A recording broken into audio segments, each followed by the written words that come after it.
அதுவும் இந்த எதிர்கட்சியில இருந்துட்டு இன்னைக்கு கூட மொத்தம் பேட்டி கொடுக்குறாரு. அந்த கூட்டத்தில் போய் கலந்துக்கிட்டு வந்து வெளியே வந்து பேட்டி கொடுக்கறத பார்த்தீங்கன்னா அதுவும் இந்த ஊர்காரர் தான்.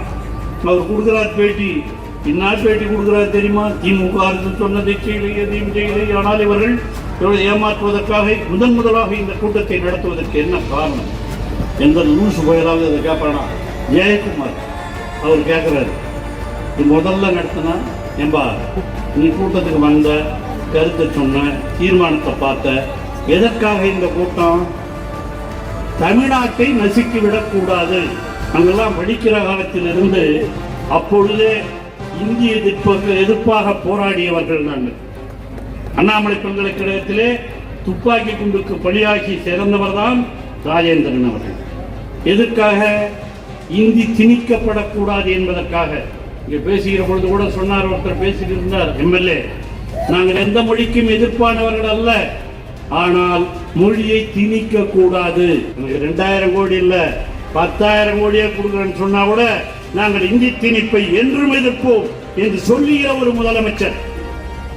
தாய்மொழி தமிழ், ஆங்கிலம் பன்னாட்டு மொழி. அதைத்தான் நானும் பல இடங்களிலே சொல்லி இருக்கிறேன். அண்ணா சொன்ன உதாரணம். அண்ணா சொன்னார் தெரியுமா? ஒருத்தர் என்ன பண்ணா, ஒரு வீட்டுக்கு போனான், பக்கத்து வீட்டுக்கு போகும்போது அங்கே பார்த்தா செவுத்துல ஒரு பெரிய ஓட்டை போட்டு இருந்தது. அதை பார்த்துட்டு கேட்டார் அந்த வீட்டுக்காரனை, ஏன்பா அந்த செவுத்துல போய் இவ்வளோ பெரிய ஓட்டை போட்டிருக்கேன்னு கேட்டார். அவன் சொன்னானா, எங்கள் வீட்டில் நிறைய பூனை இருக்குங்க, அந்த பூனை போகிறதுக்காக இந்த ஓட்டை போட்டிருக்கேன்னு. நான் அண்ணா சொன்ன உதாரணம், பூனை போகிறதுக்காக இந்த ஓட்டை போட்டிருக்கேங்க அப்படின்னு சொன்னாங்க. சரி, என்னையா பூனை போகிறதுக்காக செவுத்துல வேணா ஓட்டை போடுவாடா, தேர்ச்சி விட்டா ஓடுற போதுன்னு சொல்லிட்டு வந்துட்டோம்.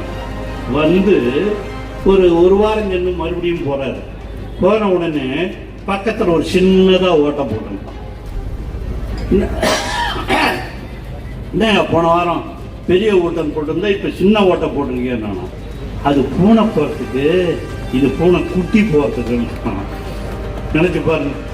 அப்போ தான் கேட்டாராம், ஏன் பூனை போகிற வழியிலே பூனை குட்டி போவாதா, அதுக்குன்னு எவனா ஒரு தனி ஓட்டை போடுவானா என்று கேட்டாராம்.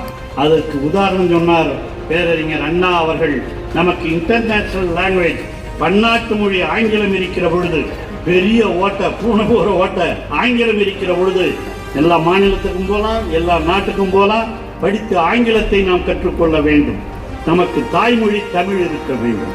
இந்த இருமொழி இருக்கிற பொழுது இந்த சின்ன ஓட்டையை போட்டு இந்திய கொண்டாந்து எதுகடா புகுத்துறீங்க என்ற அண்ணா உதாரணத்தோடு அன்று சொன்ன உதாரணம் தான் இன்று தளபதி அவர்கள் இன்றும் அதிலே உறுதியாக இருந்து 2000 கோடி இல்ல 10,000 கோடியே கொடுக்குறேன்னு சொன்னா கூட நாங்கள் இந்தி திணிப்பை என்றும் எதிர்ப்போம் என்று சொல்லுகிற ஒரு முதலமைச்சர்.